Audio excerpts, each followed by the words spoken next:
Financière, votre rendez-vous économique quotidien. Voici les titres. De 3,6% en 2017, la croissance économique de l'Afrique pourra atteindre 4,1% en 2018. C'est du moins ce dont fait état le récent rapport de perspective économique pour l'Afrique de la Banque africaine de développement. Nouveau record atteint concernant les transactions mobile money en Côte d'Ivoire, 17 milliards de francs CFA. C'est le montant des transferts d'argent atteints quotidiennement dans le pays. Et en fin d'édition, nous ferons le point sur les marchés boursiers du continent.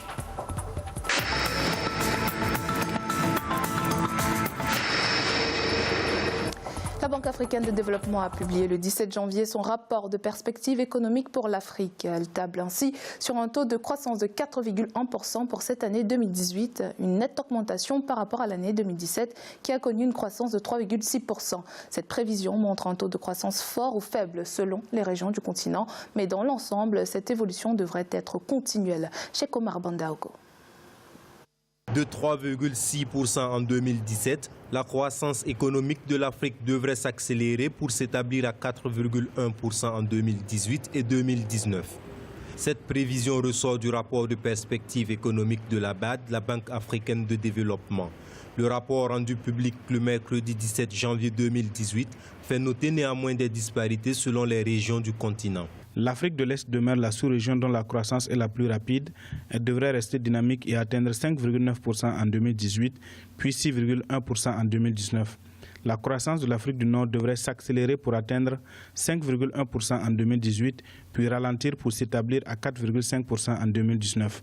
Celle de l'Afrique australe devrait augmenter pour s'établir à 2% en 2018, puis 2,4% en 2019. La croissance en Afrique de l'Ouest devrait s'accélérer pour s'établir à 3,6% en 2018 et 3,8% en 2019. La région d'Afrique centrale a continué à enregistrer des résultats décevants malgré le rétablissement du prix du pétrole. La reprise modérée en République du Congo stimulera la croissance dans la région qui devrait se rétablir pour atteindre 2,6% en 2018 et 3,4% en 2019. À l'échelle continentale, le taux de croissance connaît une évolution depuis 2016. Année à laquelle elle était chiffrée à 2,2%. Une amélioration qui, selon la BAD, résulte de plusieurs facteurs, notamment le rétablissement des prix des matières premières, une demande intérieure soutenue en partie par la substitution des importations et enfin l'amélioration de la production. Selon les économistes, cette progression peut être maintenue sur des années. C'est de renforcer le commerce intra-africain, c'est de s'arrimer aux grands projets internationaux. Ensuite, maintenant, poursuivre les investissements en matière d'infrastructure, faire en sorte aussi que le système financier africain, par lui-même, par les grandes banques aujourd'hui qui ont atteint une certaine maturité, porte aussi le financement de l'économie africaine. Selon les estimations, la croissance économique mondiale devrait, elle, augmenter de 3,6% en 2017 et 3,7% en 2018. La Fédération de Russie veut renforcer sa collaboration économique avec le Ghana. Dans ce sens, le géant d'Europe de l'Est va dégager 1 milliard de dollars afin de soutenir les entreprises russes désireuses d'investir au Ghana. Les entreprises ghanéennes qui souhaitent également nouer des relations d'affaires en Russie pourront aussi bénéficier de ce financement. Ces dernières années, l'intérêt des entreprises russes pour le Ghana s'est accru. En décembre 2017, la compagnie russe GeoService Limited a annoncé son intention d'investir 12,5 milliards de dollars dans le secteur ferroviaire au Ghana.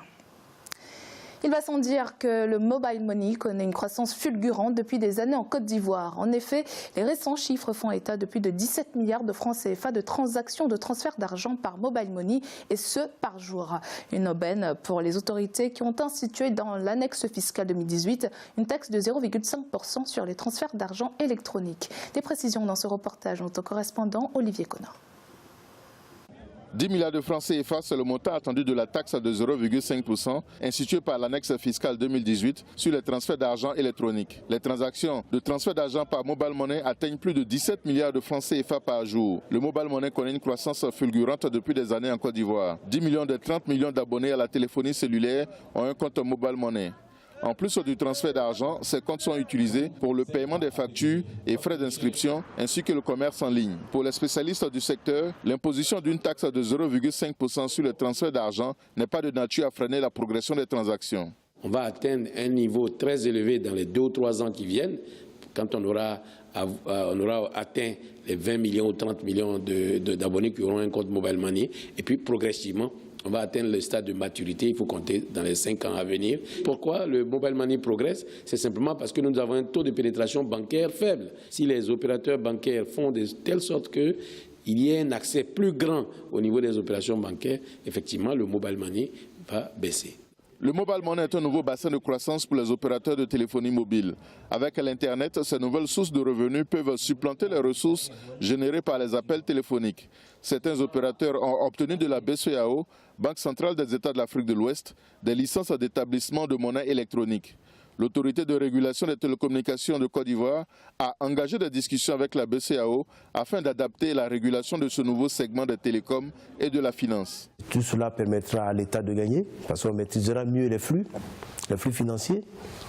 Ça permettra au consommateur de gagner parce qu'il saura réellement si son transfert a été fait. Et ça permettra aussi à l'opérateur qui a permis ce transfert d'être sûr que son activité fonctionne. Et puis le dernier, là-bas, ils sont 4. Il y a aussi le banquier qui est content d'avoir participé à la transaction. Depuis son apparition en Côte d'Ivoire il y a 10 ans, le mobile money connaît une croissance soutenue. L'instauration d'une taxe ne devrait pas freiner ce développement si le taux reste faible à 0,5%. À l'instar de la téléphonie mobile, le mobile money peut devenir une source de revenus important pour le trésor public ivoirien. Le ministère des Finances égyptien va bientôt promouvoir le lancement de 4 milliards de dollars d'eurobonds qui devraient être émis à l'étranger d'ici à la mi-février 2018. Les fonds qui seront mobilisés à travers cette opération servira à doper les réserves de change du pays. Rappelons qu'un eurobond émis en janvier 2017 avait également permis à l'Égypte de lever 4 milliards de dollars en lieu et place des 2,5 milliards de dollars initialement recherchés suite à une forte demande. Bonne nouvelle pour le Togo, la Banque africaine de développement annonce la reprise de la croissance pour l'économie du pays en cette année 2018. L'institution financière panafricaine a indiqué que la croissance devrait atteindre 5% en 2018 et 5,3% en 2019 après une chute à 4,5% en 2017. Seul ombre au tableau, les conséquences de la crise politique que traverse le pays depuis septembre 2017.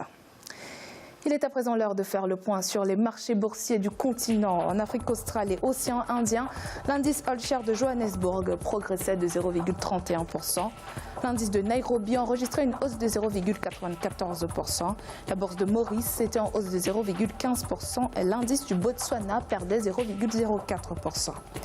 En Afrique de l'Ouest et centrale, l'indice nigérian perdait 0,39%. La BRVM d'Abidjan était en hausse de 0,86% et la bourse du Ghana gagnait 0,43%. Et en Afrique du Nord, l'indice tunisien était en baisse de 0,34%. L'indice égyptien était stable à 2,18% et la bourse de Casablanca était en baisse de 0,34%. C'est la fin de cette édition de Financia. Merci de nous avoir suivis. On se retrouve bientôt pour un nouveau rendez-vous de l'économie.